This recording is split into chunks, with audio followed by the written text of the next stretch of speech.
Boa noite a todos os queridos irmãos e irmãs presentes nesta casa de Jesus. O nosso estudo hoje será sobre o capítulo 6, Vida Espírita, Relações de Além-Túmulo, abordando as questões 274 a 290. Nascer, viver, morrer, renascer ainda e progredir sempre, tal é a lei. Assim afirmam os que conhecem a vida e sabem como ela é verdadeiramente. Pela porta do nascimento, o lar enche-se de alegria, pois é mais uma vida que está chegando para juntar-se aos outros da casa. Quando se acrescenta, não há tristeza. A expectativa explode em risos, festas e presentes quando o primeiro choro é ouvido. É uma presença que ainda não era contada entre os vivos da terra. Entretanto, quando esse portal se abre para dar passagem aos caminhos da morte, o lar se enche de angústias, de tristezas e de incertezas. É a partida de um ser que estava integrado à família. É a ausência de alguém que não será mais visto entre nós, de alguém que nos ouvia, nos ensinava, participava conosco os momentos ou conosco dividia alegrias e tristezas. Mas afinal, o que é a morte? Seria o fim de uma existência ou o fim de uma pessoa? Como compreender esse doloroso instante da vida? Será que podemos chorar os nossos mortos e dirigir a eles nossas fervorosas orações, buscando reduzir o vazio, o impacto desastroso que causa a partida para o outro lado da vida de alguém que amamos? Será que nossas rogativas serão ouvidas? Será que neste plano, no outro plano invisível para nós, as nossas preces alcançam o destino? Caros amigos, a vida não cessa. A morte, embora separe os corpos, não separa os corações e nem interrompe o sentimento, o amor, e não extingue o espírito que é imortal e foi criado para a eternidade. Loucura é pensar que a figura sinistra da morte, além de provocar a separação das pessoas, pusesse um ponto final na existência do espírito. Fosse assim, Jesus não viveria mais, como também não viveriam outros personagens que vez por outra conclamamos e reverenciamos em nossas orações, pedindo proteção e ajuda para nós, para os que estão ao nosso lado e para os que se acham em estado de necessidade. Crer que a vida cessa com a morte é não crer que Jesus seja o caminho, a verdade e a vida. Os que partiram antes de nós também se alegram. Eles nos veem, nos acompanham e igualmente se entristecem e sofrem quando lamentamos e não compreendemos com resignação essa prova dolorosa. Pelo fato de não enxergarmos esse outro lado da vida, não significa que deixaram de existir. Não estão conosco fisicamente, é verdade, mas continuam vivos nessa outra margem. Como disse o Mestre, Deus é dos vivos e não dos mortos. Marcos, capítulo 12, versículo 27. Ergamos nossas mãos em oração e deixemos-nos envolver por esse sentimento de amor profundo, cujos laços não se perdem no infinito. Orar é banhar-se de luz, orar é inundar-se de forças poderosas do mundo invisível para atuar com segurança no mundo de formas visíveis, que é o nosso, guardando no coração a certeza da vida eterna. As preces pelos espíritos que acabam de deixar a terra não têm somente a finalidade de lhes dar um testemunho de simpatia, mas têm ainda, por efeito, ajudar o seu desligamento e tornar o seu despertar mais calmo. Mas ainda a eficácia da prece está na sinceridade do pensamento e não na abundância de palavras ditas e nas quais frequentemente o coração não toma parte. Essas preces ressoam em torno do espírito, cujas ideias são ainda confusas, como as vozes amigas que vêm nos tirar do sono. No Evangelho segundo o Espiritismo, no capítulo 18, temos uma coletânea de preces espíritas, onde são vários exemplos de preces. O universo infinito é constituído de número incalculável de mundos que se intercalam e se interligam uns aos outros. Nosso planeta representa uma minúscula nave estelar percorrendo o cosmos.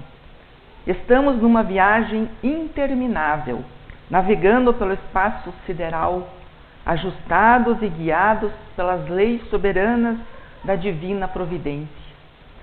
Há inúmeras esferas onde vivem aqueles que amamos outrora, ou que na presente encarnação nos precederam na viagem de retorno à pátria espiritual. Existem momentos na vida em que somos envolvidos por inexplicáveis saudades ou indefiníveis sensações de falta de alguém. Vem-nos à mente o desejo de ir além das barreiras da memória presente, de visualizar criaturas queridas, mas não há como distingui-las pelos sentidos físicos. Um saudosismo nos abate e na acústica da alma algo nos fala de um passado distante e nostálgico. Berço e túmulo são simples fronteiras entre uma e outra condição. Não nos damos conta de que estamos interligados por diversas reencarnações e que há uma série incontável de pessoas que amamos e com as quais convivemos longas jornadas. Muitos de nós estamos apegados aos laços consanguíneos da vida atual, profundamente agarrados uns aos outros, visto que aprendemos a amar apenas os parentes mais próximos. Formamos uma equipe familiar fortalecida no apego. Estamos amarrados nos elos corporais que geram a insegurança e a neurose da separação. Essa forma de viver não traz segurança. Pessoas independentes e seguras veem a existência de forma criativa e habilidosa, enxergando soluções claras e objetivas para seus relacionamentos problemáticos, pois utilizam uma visão ampla da família. Os indivíduos que despertam para a grandeza dos domínios da criação quebram as correntes da possessividade que os prendiam à passageira parentela terrena.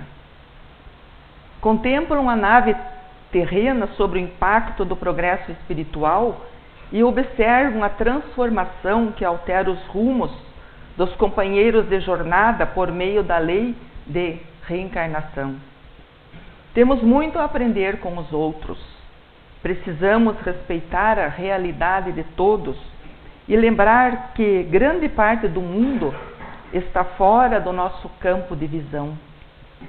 Ao ampliarmos nosso nível psicológico e espiritual, observaremos a vida pela ótica da pluralidade das existências e constataremos que tanto o amor como o ódio abrem as portas das almas antes, durante e após a sua encarnação. E, meus irmãos e irmãs, já paramos para pensar quantos pais e irmãos já tivemos? Quantos cônjuges e filhos compartilharam conosco o mesmo ambiente doméstico? Quantas criaturas em número bem maior que o de hoje já trocaram conosco ternura, atenção e desvelo? Se fizéssemos uma equação, uma conta simbólica, a fim de conhecermos melhor a imensidão dos seres queridos que já desfrutaram conosco o mesmo ambiente de afetividade, poderíamos ter uma noção mais apurada da família universal ou da quantidade de afetos que iremos encontrar um dia no mundo astral.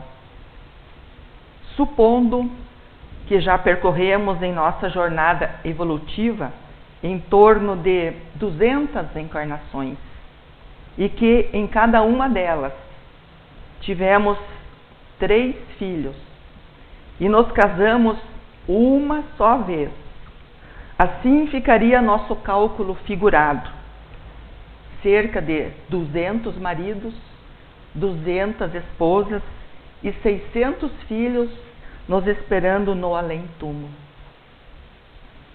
Com quais criaturas iríamos conviver?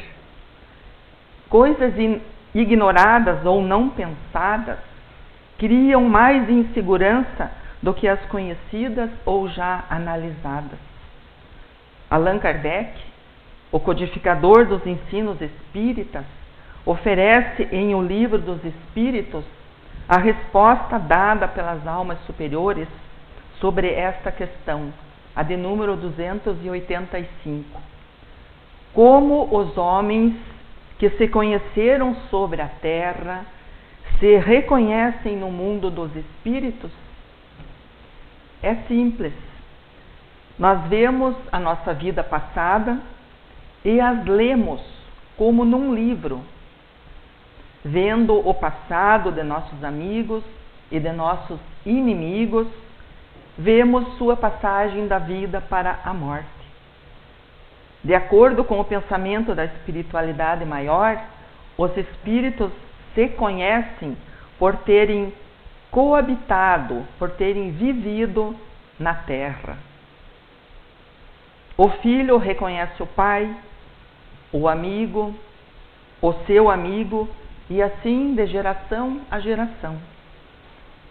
Os espíritos já desencarnados vão ao encontro da alma a quem são afeiçoados. Felicitam-na como se regressasse de uma viagem, por haver escapado dos perigos da estrada, e ajudam-na a desprender-se dos laços corporais. É um privilégio para os bons espíritos quando aqueles que estimam vêm ao seu encontro, ao passo que aquele que está manchado fica no isolamento, ou a rodeá-lo tem apenas os que lhe são semelhantes. E isto é uma punição. Após a desencarnação, a reunião de parentes e amigos depende do grau de evolução e do caminho que seguem para o seu adiantamento. Se um deles está mais adiantado e caminha mais rápido que os outros, eles não poderão ficar juntos. Poderão ver-se algumas vezes, mas não estarão sempre reunidos, a não ser quando possam marchar juntos, ombro a ombro, ou quando tiverem atingido a igualdade na perfeição. O fluido universal é o veículo de transmissão de pensamento entre os espíritos e funciona como uma espécie de telégrafo universal que liga todos os mundos, permitindo aos espíritos corresponderem-se de um mundo a outro. Eles se veem e se compreendem. E a linguagem usada pelos espíritos é a linguagem do pensamento, independentemente da linguagem material articulada. Isto é, se nasceram na Europa, na África, nas Américas, é a linguagem do pensamento. Eles não podem dissimular seus pensamentos, pois uma vez emitido o seu pensamento, ele se revela e é visível a todos quanto estejam em condições evolutivas para captá-lo. E agora, para encerrarmos a exposição de hoje, eu trouxe um pedacinho de um trecho do Momento Espírita, que tem por título Além da Morte. Queridos amigos e amigas, quando o véu da morte fechar os nossos olhos nesta existência, continuaremos vivendo em outro plano e em condições diversas. Estaremos, no entanto, imbuídos dos mesmos defeitos e das mesmas qualidades que nos movimentaram antes do transe da morte.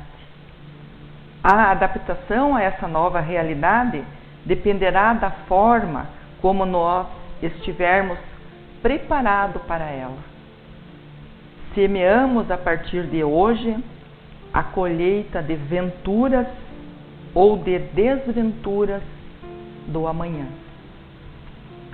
Obrigado pela atenção e que Jesus abençoe a todos nós.